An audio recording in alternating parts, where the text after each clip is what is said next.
I'm just close. Right. Get the sheet. The sheet. Integrity. Show integrity.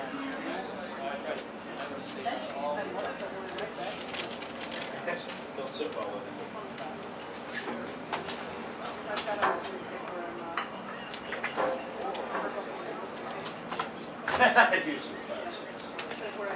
Really close.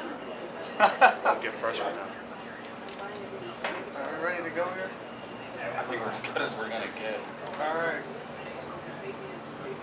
All right. Well, it's week 8 of the high school football season. 7 weeks in the books, and we are here at Carriage Court Pizza, where they sponsor our Mid-American Broadcasting MAB Weekly show and everything that we do here. So we definitely want to thank them first of all for having us. I just love technical difficulties, guys.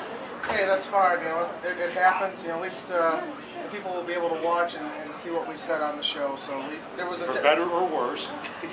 probably worse, but They're gonna hate us. Well, they have to see us to begin with, but anyway, as we start every show, we always try to give our impressions of the last week. And I think week 7, there were a lot of things a lot of unexpected things that we probably didn't see coming. I think that week above all other weeks, there were a lot of crazy things that happened. well, we thought Westside was going to put points on that Vaunted Board of defense. I don't think anybody saw 56 points coming on them, and then Morton having to pull one out with 1 second left last week over at Westside Stadium. I had the Munster Homer game last week. I was very impressed with Leroy Marston's ball club, putting up 44 points and over 300 yards rushing again. And the Highland Trojans, for the first time since the mid to late 80s, recording back-to-back wins over the Griffin Panthers. Yeah, that's a landmark victory for Highland, and believe it or not, they're above 500 right now. They're 4-3, and we kind of talked about them not scoring in conference play. Well, they kind of made up for it in that game against Griffin. 40 points. That's It's like 470 yards rushing too. And Joe, you were at Ames Field. Yeah, I went up to Ames Field, watched the Indians, and I tell you, JT, what I was most impressed, that Michigan City run defense. They had a big old hogger, number 72 for the Michigan City Wolves. That kid was unmovable. Totally ruined Porter's game plan and trying to pound the ball. Porter's, they adjusted, went to the air, and they were very successful with that. But hey, Michigan City, they're a lot better team than I thought. I thought Porter would put up 40 something. Well, I was at Andrean, and they're taking on Kankakee Valley, and the Andrean defense definitely came to play. Basically held KB scoreless up until the last play. They scored in JV, but defensively, Andrean was outstanding. Offensively, it took them a while to get going. Kind of out of sync in the first half and the second half. Once they got going, they were pretty much impossible to stop. So, all right, those are some key points from week 7. Let's move on to week 8. And obviously we have some big matchups with big-time conference implications to talk about. Let's start first up in northwest Lake County. Bowman Academy taking on East Chicago. Bob, you've done this game before, I think, haven't you? Not in football. I've done a few basketball games, but not football. I thought you were. This wasn't a basketball game. Game of the week. Yeah, it would. But talking football, East Chicago's had a pretty nice season. And last week, they kind of bounced back from that Morton loss and took care of Lou Wallace. And Bowman, not really. Bowman did win last week. Yeah, I believe so. Yes, they did. Bowman won last week, so both teams coming off of victories. I'm not editing this, by the way. You gotta love it. Yeah, it's. Oh my God. I'm sorry. Oh, it's fine. Go ahead and walk through. Just come on I'm through. sorry. You're going to be on TV. Or YouTube at least. Anyhow. We just made her day. Yes. I'm sorry. Anyway, what are you guys' thoughts on this game? Do you see this as being more of a runaway game for East Chicago, or can Bowman make a game of this? I thought last year was the chance Bowman had to make the way, and East Chicago just steamrolled up. I just think it's going to be more of the same Friday night for the Cards. Yeah, totally. It's going to be a Martavius Carter show there on Friday night, JV. Offensive explosion, Cardinals win. We all agree. I think they almost put 70 on Bowman last year in this game, didn't they? Yeah. We're going to try to do the same this coming week here. How about Calumet taking on South Central in GSSC play? South Central's really turned it on in the second half of the season. They had a terrible start, but you got to give them some credit. Yeah, Coach Klimczak's coaching them up, and I expect the Satellites to fly high again this week, Joe. Oh yeah, Klimczak's gonna get the job done. But Calumet, hey, they played pretty well last week against Whiting, but South Central, they're at home. And when I heard the fireworks are gonna be going off all night long. Well, I'll tell you what, you got to give Calumet a little bit of credit. They've, I think, made some improvements this season, but I think if we're talking Greater South Shore Conference, who's the most improved team from the start of the season till now, I think you got to give it to South Central. They keep getting better every week, and this could be a team, if they get a good draw, they might be able to win a couple of games in sectionals. If they can avoid Winnemac, they might be able to beat Whiting in a rematch, possibly. I like South Central to win this week as well. Here's an interesting DAC matchup. Crown Point playing Chesterton. And Bob, you've done this game before, haven't you? I don't think I have. It's been a long time. Let's put it that way. But really, it's kind of two teams going in opposite direction. Crown Point rising. Chesterton has not been the same since they left their fourth-quarter lead against Valpo, slip away. Had Lake Central on the ropes again. They just have not finished 2 out of the last few weeks, and I think Crown Point has kind of found themselves a little bit. Basically, give the rock to Tristan Peterson and let us do his thing. I look for the Bulldogs to win. I think a pretty competitive game, like a 28-17 type ball game. Yeah, I believe so. I think Crown Point, they're steamrolling their way into sectionals. JT Chesterton, and it's got to be a demoralizing loss last week. They had Lake Central on the ropes and then blew it. Crown Point gets the job done in Chesterton. Well, this show's been kind of, competitive agreement, but I think I'm in agreement with you guys again. Crown Point has turned on the last couple of weeks. I think they've found something offensively that they haven't had all season. And as we talked about on our weekly show, Crown Point's playing the easier half of their schedule right now. And this is a team that's probably going to, I think, win this week and win next week when they play Michigan City. I look for Crown Point to take care of business on the road. Here is an interesting matchup. 2 independent schools. You've got Culver Academy coming in to play Boone Grove, who's 6-1 right now. Boone Grove is 6-1. They beat Marshall last week and in overtime. And their quarterback was kind enough to I kind of rub it in my face because I picked against Boone Grove. I think some guy in a Chiefs jersey picked Baldwin now. Did I or Boone, right? Boone Grove. Yeah, I did take Boone. I did take Boone. Okay. But they're taking on a team that beat LCC. Culver Academy beat LCC. But they've had their up and downs though too. And this game's going to be played at VU. I know for a fact it's going to be played at Valpo. This is a toss-up game. I really believe it's a toss-up game, but I just have a feeling Boone's going to have a little bit of mojo from that win last week at home. They're going to find a little magic, and they are going to sweep one over the Cadets. You're taking the upset Wolves. special, Bob, huh? I wouldn't call it upset special.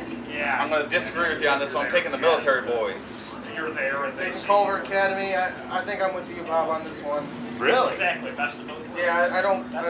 Any He's team going to that, get dissed by on Facebook. yeah, I know, but see, I welcome all the naysayers, and I'll say that. Usually it's pretty warranted. Well, it's an all-out war, but I will say I like Culver Academy.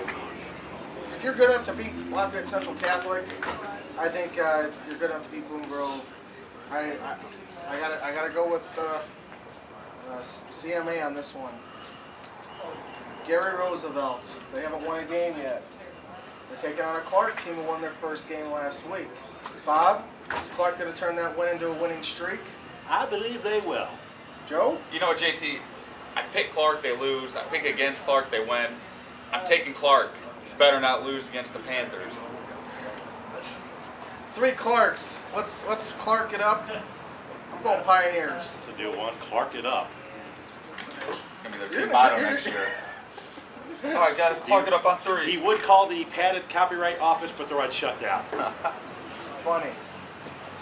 How about this battle of Gary? West Side taking on Little Wallace. West Side, you talked about putting all those points up last They're week. going to put a bunch more this week. First Cougars. 1 to 60 wins. Cougars. And Actually, Lou Wallace didn't play that bad against East Chicago, only losing 34-0. So you think West Side can hold West Side down a little bit? No. Yeah, Cougars all day. I gotta agree with you guys again, man. How about this, Bob? You're gonna be broadcasting this matchup. Griffith taking on Drain and NCC play. The Panthers still looking for their first conference win, and Drain is obviously undefeated and they're rolling. Is there anything to stop this steam train this coming Friday night? Griffith will have to wait until 2014 for that next conference victory. They're not getting it Friday night. Yeah, the way Griffith's defense is playing, JT, I just don't see how they can even match up against Andrean. They've given up 800 yards rushing the last 2 weeks. Yeah, Andrean all night. So I take it Trevor Berg's gonna be pretty excited to play this. I think you're going to see a lot of the youngsters get opportunity to play for Andrean on Friday. Yeah, I'm with you guys. I think last week speaks for itself. I never would have thought that Highland could score 40 on Griffith. Highland's putting up 40 on Griffith. You know when Drain's going to put up some big numbers. 59ers are going to win this game big. And how about this matchup? Hammond taking on Gavitt. Gavitt lost to Clark. I think we all picked Gavitt to win that game. Hammond has obviously had its issues, especially with quarterback issue. Do you think the Wildcats can pull it together and win one against the Gladiators? I think they will. Bob or Joe? That's Joe. Yeah, You're Joe. You're Bob. I'm taking Schreiber and the boys. Give me the Wildcats. 3 Wildcats. So that means Gavin's probably. We'll take Hammond. How about this? You know, we talked about this. You know, Andy kind of gave the Trojans some hope this week. They're taking on a banged-up KV squad who really struggled offensively last week against Andrean. Highland riding high, scoring 40 points on Griffith. Could the Trojans brew up an upset in Wheatfield? KB's not playing the Andrean defense this week, guys. I know they're banged up, but Highland, I think, is going to go back to what they did the first couple of games. They're going to struggle to put points. And having to go to Wheatfield, now I know Highland won it 2 years ago down there, but I think this time KB is going to bounce back and be 500 into a big final game in the regular season against Munster. Yeah, I totally agree. I like KB in this game, JT. KB's going to get the job done. They're going to shut down that Highland run. Cougars with a K. Well, I don't know for sure what's going on with the quarterback situation. Not sure if their starter Webster is going to be playing or not. If he doesn't play, I think that might take away all elements of the passing game. Having said that, Bob, I think you're right on the money with this. Highland's defense is not Andrean's defense. KB's going to have some success running the football, and I think they can do their thing and get the job done. Highland's a good story. They're 4-3. I mean, I don't know if a lot of people have seen them winning that many games this year, but I don't see it happening against KB. Do you have a cold? And how about this matchup? This is, you know, anyone who follows my page, they know about this big bet that's going on, the Hobart and Wharton game. We got a big, crazy Hobart fan. He goes by the name of Tony D. That's what everyone calls him. Tony D. Taking on 2 former governors. It's basically, you lose, you wear my school's colors. If I win, then you're wearing my school's colors. He's going against 2 former govs, and Bob, you would know about these guys. Alfredo Gutierrez, who was an anchor on that Wharton offensive line the last several years, and Nico Durant. Yeah, you remember that all those names do sound familiar. Well, you know, Hobart defensively has not been what they were all year. They gave up over 300 yards rushing. Wharton is thankful they got out of West Side with a W after last week and being shredded by that high-powered West Side offense. Very simple. Hobart is trying to run the ball with Devereaux. You can contain Dre Devereaux, Noah Smith. You got a good chance of winning. I think the Governors bounce back. And Joe, this is my power play of the week. I like the Govs. You know, Bob, I completely agree with you here, JT. And Bob, I'm sorry. Tony, you're gonna be wearing some red, all right? Morton all day. And get him a hat to cover that bald head of his. Oh! took a shot at the receding hairline. All right. Just I gotta- remember that could be you one day. Oh, it's gonna be. I already got one going. Tony, I'm joining you in a few years. Hey, it's all in good fun. I'm happy to see this bet made, and I definitely want to see the picture. Whoever loses this bet, I definitely want to see the picture of whoever it is wearing the other team's gear. Although I think I'm with you guys. I have a feeling Tony's gonna be wearing some Governor silver and red. I like Morton to win this ball game. I don't like the way Hobart's defense is playing right now. I think they need to come out and throw the football more than what they're doing right now, because I think their run game has not been effective the last 3 weeks. I like the Governor's offense to put up some good numbers. I think they found something last week. I know Westside hasn't been any great shakes, but I think they can build off of what they did last week and take care of the Brickies. Here is a battle of winless Duneland Athletic Conference teams, which means one thing: somebody is going to get their first conference win this week. Michigan City taking on LaPorte, the Battle of LaPorte County. And here's an interesting stat, Bob. LaPorte has a 4-game winning streak over the Wolves. This is an interesting matchup. Obviously, Michigan City hasn't won since week 2. Had the fourth quarter letdown against Chesterton in week 3. We all know what LaPorte's gone through the last couple of weeks. Got shut out last week on the road at Crown Point. Where's this game at again? It's at LaPorte. So it's at Kiwanis Field. County pride on the line. I think the Slicers will win one for Jake Friday night. Any squeaker. Give me the Slicers 14-13 as Michigan City misses a late 2-point conversion. He's gonna slice and dice them. JT, I'm gonna take the Wolves. I'm taking the Wolfpack on this. Washington is a serviceable quarterback. He needs to limit his mistakes. Throws too many picks, but the running back is the fastest running back I've seen all year. I think he's going to have a tremendous day. I like the Wolves in a tight one. You know, I remember this game last season, and I remember on the weekly show, Andy kept telling me, "You got to take LaPorte. LaPorte's going to win this game." And I thought, no, logical choice. Take Michigan City. And LaPorte comes out of nowhere and upsets the Wolves. I think it's like 13-12, something like that. I could see this happening again. If LaPorte's going to win a game this season, it's going to happen this Friday night.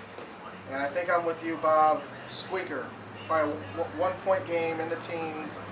I think I might. Your score actually sounds pretty good. I think 14-13. 14-13. I'll take LaPorte. City, after their loss to Chester, has struggled to put points on the board.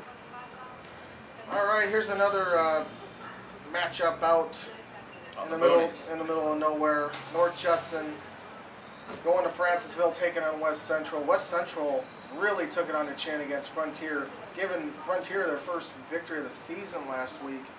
Although I heard several starters for West Central did not play in the game. North Judson, as we know, is banged up and fell to Winnemac last Friday. Can the Blue Jays get it together? Can they win one more game this season? Can they take advantage of a wounded West Central ball club? They've been really banged up down there. They've been injury left and right. I think somebody told me this is Kirk Kennedy's worst year he's had for injuries in all of his years. West Central trying to bounce back. I think the Trojans get back into the win column this week. I agree. Chalk went up to West Central. It's darkness on the edge of town here. Oh yeah, it's getting dark. I hope you've adjusted a filter there on Mr. Camera. Oh, yeah. Uh-oh. I did, of course. As he says confidently. Turn some of these light bulbs on. I think I'm with you guys on this. I'd be surprised if North Judson won another game this season. They're struggling just to have enough bodies on the field. I think they're down to 26, 27 players, which is not very good. And I think West Central's loss last week was a fluke. I don't see it happening again. I look for the Trojans to put it together these last couple of weeks in preparation for the sectional. I like the Trojans as well in this game. Let's move back up to the greater South Shore Conference, where North Newton makes that long trip up to Lake County to take on the Eagles, the Fighting Eagles of Lake Station. And I'll tell you what, Bob, they put up a pretty good fight Yes, against they them last have. week. Well, 14-7 lost to Wheeler, which might have been Wheeler's homecoming, I believe. So, Rich Lofter, you're going to talk about improvement from week 1 to now. The Eagles are been improving, singing flight. Yeah, JT, I just want to say one thing. Fight, Eagles, fight. Give me Lake Station, baby. My ears. You're taking Lake Station. Who'd you take? I did not make a pick yet, but I think I'm going to have to jump on the Eagles bandwagon with Joe. I like Lake Station at home. Oh, you got 2 Fighting Eagles. But I tell you what, If Rich Tapper was here, he'd be saying, go Edison. my Spartans are going to put up a fight against those. When were they your Spartans? Since right now, So it's deciding to pick against us. somebody's got to shake things up around here. I'm taking North Newton on the road. I don't care how far they got to travel. They're going to get it done. Although I will agree with you that Lake Station has definitely made some strides. They've been competitive in almost all of their games this season, which really is something that can't be said has happened in a very, very long time. So I think Lake Station will put up a fight, but not a good enough fight to beat the Spartans. I like North Newton. Well, Joe, you know a lot about this rivalry. A little bit. One of the I posted a thread about what are some of the biggest rivalries in Northwest Indiana, and I think this rivalry has to rank up with the top with some of the top ones. Valparaiso taking on Portage. This has been such a huge game over the years. Valpo brings an 8-game winning streak into this game, and the Vikings have really struggled lately, and Portage has really turned it on with winning their last 3 games in a row. Will the Indians snap that 8-game losing streak, Bob? Wally's got this team on a road, Joe. I believe they can. I believe they can. I believe they can. I like the Tribe over the Vikes. I know, JT, this is a rivalry game, and that's the only thing that scares me, because these kids just absolutely hate each other. We're like, oh, we hate those kids from Valpo, we hate those kids from Portage. It's going to be a very tight ball game. It's going to be, I think, maybe one of the closest games Portage plays all year. Valpo really only has one playmaker at Hedinger, their quarterback. He's a heck of a He's a good quarterback. player. Yeah, he can run the ball, and right now he's missing some receivers out there, but he's still dangerous. But I'm taking the Indians. I'll tell you what, I think the best news of all for Portage is they don't have to face Andrew Kittredge anymore. Oh, he was a nightmare. He was definitely a nightmare for the Portage defense, and the fact that he's not there anymore, I think, is probably the best news of all. But Valpo was ahead of Merrillville at the half last week. yeah, too. they were. So you got to keep in mind that Valpo's hung in there with some of these teams. They did beat Chesterton 3 weeks ago, but I think Portage has really turned it on. Second half of the season, and I think their defense is going to do another outstanding job. And I look for the passing game to be the answer.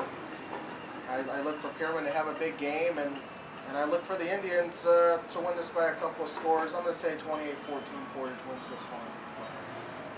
Now we're going to move back down to the Greater South Shore Conference. So we're bouncing around here, okay? We're going You are from Mr. conference Pogo Stick. Pogo Stick. We're pogoing Boing, from the boing, DAC boing, boing. back to the GSSC. And we got a big one, Wheeler taking on Bishop Knoll. Wheeler really struggled last week against Lake Station, but a win's a win. And Bishop Knoll, what do you think? Do you think Wheeler can go on the road and take care of the Warriors? No. I like Bishop Knoll. You only beat Lake Station, the improved Lake Station team, only 14-7 at home. Big warning flags, if you ask me, for the Bearcats. Yeah, I agree. Knowles playing some good football. They squeaked out an overtime victory last week against the Ingas. Give me Knowles, JT. I think, Joe, you're the new shadow, by the way. Oh, yeah. Who knows what evil lurks in the heart of men. This That's is like 2 something- hours of my life I'll never get back when I saw that movie 20 years ago. Bob, I wish you had your laptop here right now because I'm really curious Yeah, to know. it melted away, folks. It's melted. It's sitting inside of the Pizza Hut Whoa! Whoa! Oh, no! Carriage Court Pizza. Can't speak the name of that establishment What's here. I mean, the Carriage Court Pizza, which, hey, this is the first time I had Carriage Court Pizza, and it was delicious. I put it on top. 211 Southeast Street, southeast of the square here in Crowdtown. All right. There's another plug for you. All right. Bob, I'm really curious to know, when was the last time Wheeler had a losing season in football? It's had to be 2002. It's been a while. You probably have to go back to when Phil Mason was there in the early part of the 2000s. Oh, 2003 they went undefeated. So I'm thinking it had to be 2001, 2002. Probably. I know the but- first year they were like 5-6 because they actually won a playoff game that first year. They beat Glenn and then they got shellacked by Bremen. it's been a while since Wheeler's been this far down, and I got to say, Bishop Knoll has had a pretty decent season, and I look for them to win again this week. I like what Knoll's done the last few weeks. I got to say, Bob's on the money again. When you're only beating Lake Station by 1 touchdown, especially if it's your homecoming, you got to put up a better effort than that. Granted, Lake Station is improved.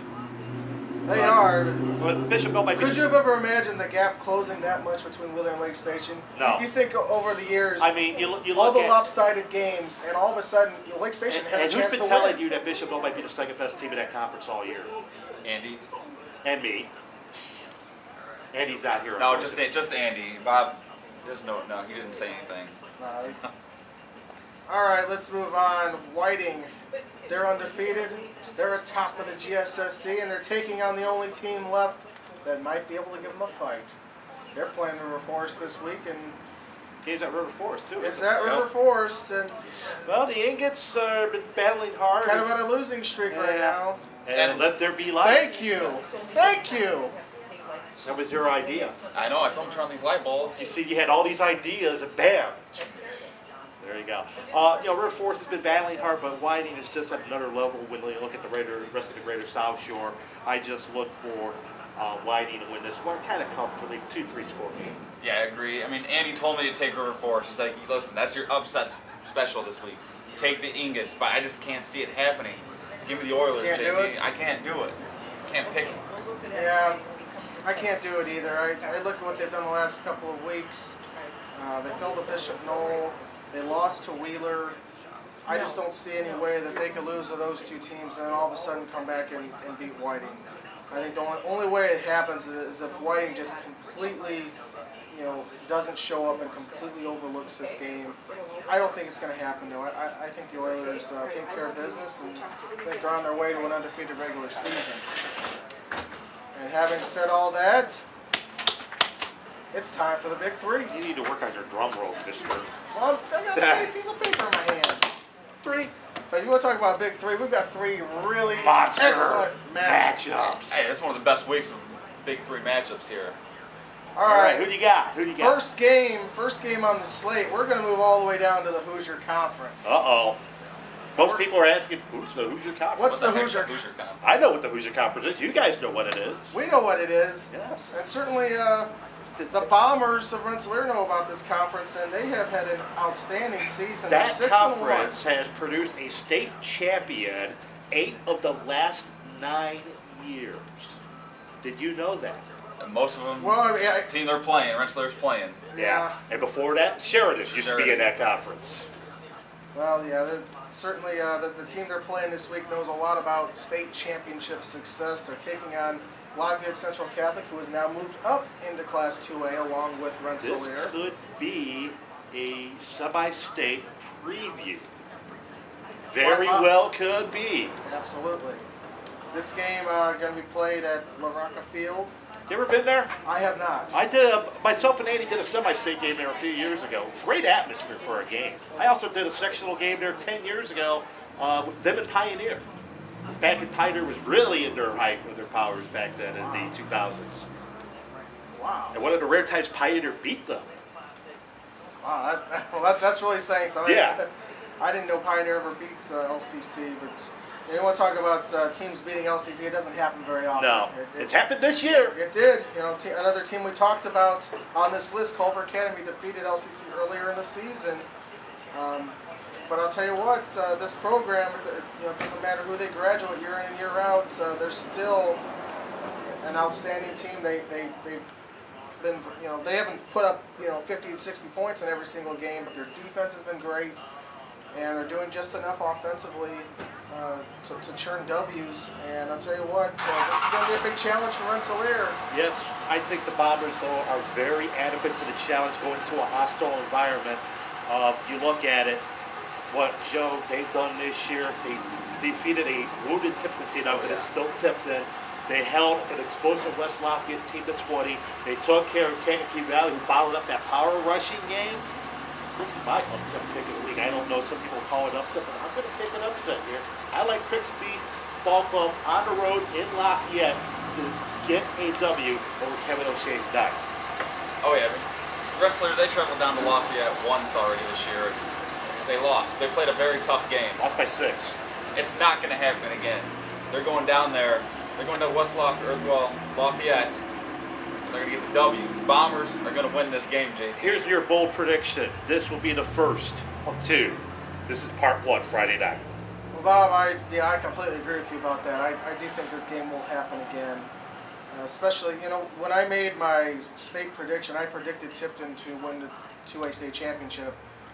I didn't know they weren't going to have their quarterback, Austin Hooker, but the fact that they don't have him, I think really takes Tipton out of the picture and really puts this LCC team right there in the mix. And I think you're right. This is the first of 2 matchups, so it's going to be interesting how Rensselaer approaches this thing, because I think they have to know in the back of their minds they might see this team again. Are they going to show all their cards the first time around? I think Rensselaer's going to go all out to win this game. And 2 great coaches, by the way, with Chris Beeks and Kevin O'Shea. Kevin O'Shea, by the way, Joe, if you're not familiar, those have Northwest Indiana ties. His dad used to be the head coach at Merrillville, and Kevin O'Shea was on Brad Smith's staff at Crown Point here when they won a sectional in 1991. Did not know that. Yeah. He He was also on staff with Tim Galt that year, too.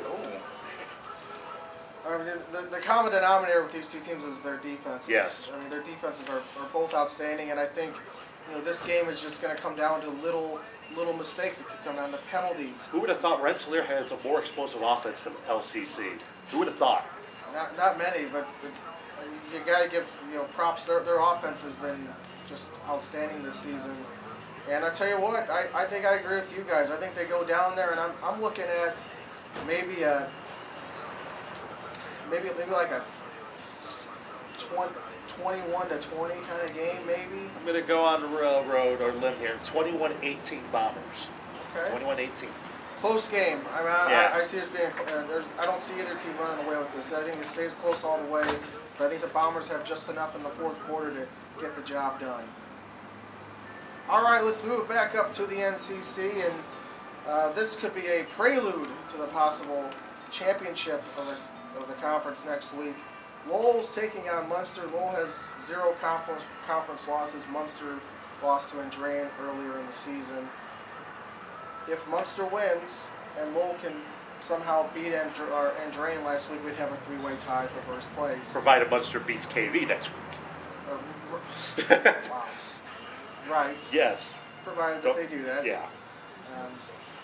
But this game really, I mean... This is, you think for all about it- practical purposes, Munster needs this to stay in the race. Yes. And I just look at Joe, the Mustangs, getting Seth Gutwein back, still not 100%, but getting him back in the lineup as the Mustangs get healthier and healthier. Joe Jubenville with 3 touchdowns, drew a 4th last week.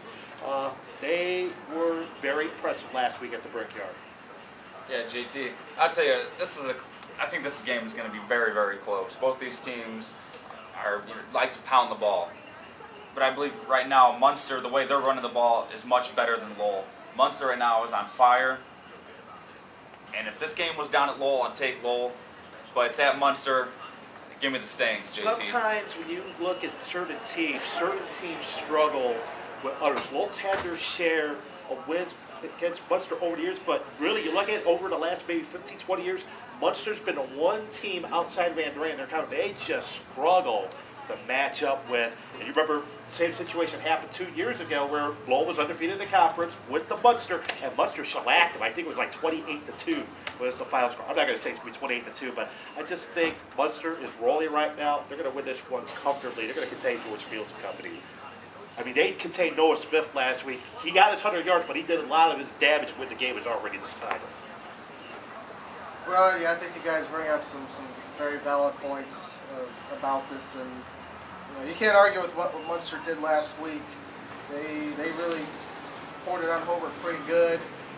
After watching them, on film, I really feel like they're heavily dependent on those inside, quick hitting inside runs, and then they'll hit you with a sweep to the outside. The one thing that Lowell does maybe better than any team in this conference, maybe and Dre might have an argument. They do an outstanding job of stopping the run.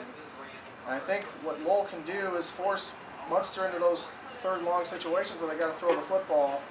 And that's where it could be some trouble for Munster if they get in those situations. They do have some weapons, though. Their tight end, whose name escapes me, had a touchdown last week, and the Pickett kid, a receiver, who's the son of the Griffin head coach, he's averaging about 25 yards a catch this year. Oh, I know that. I saw him in the Portage scrimmage. They got a receiver that's like 6'5". Yeah. They have I don't know if They can throw the ball if they want to. Yeah.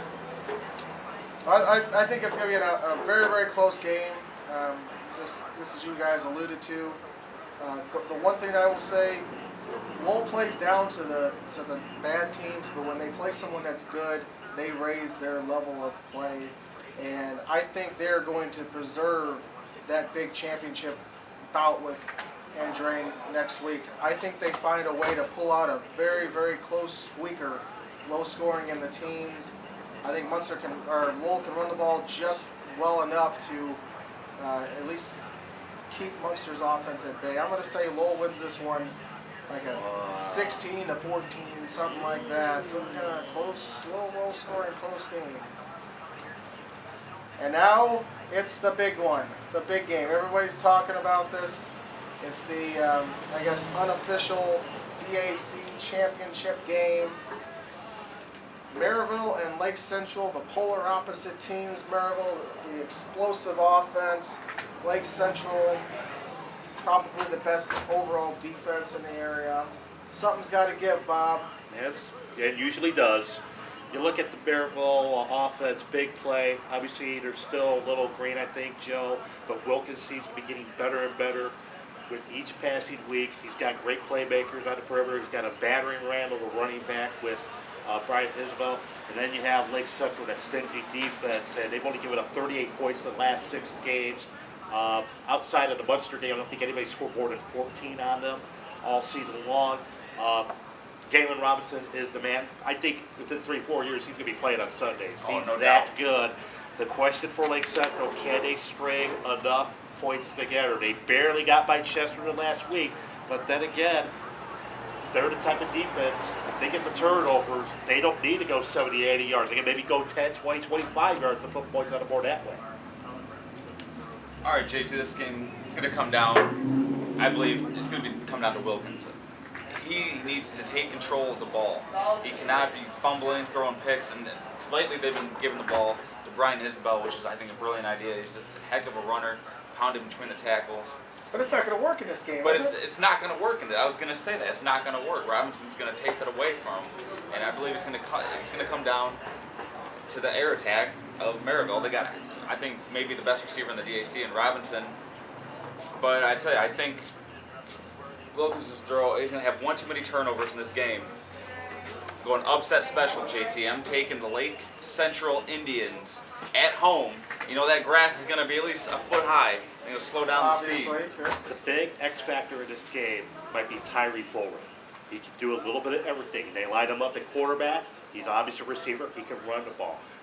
How will Lake Central spot shadow him when he's on the field offensively? He is the X factor in this game for Merrillville. Well, I think you guys, make some good points, Joe. You're really, very passionate about taking I Lake haven't even Central. made my pick yet, by the way.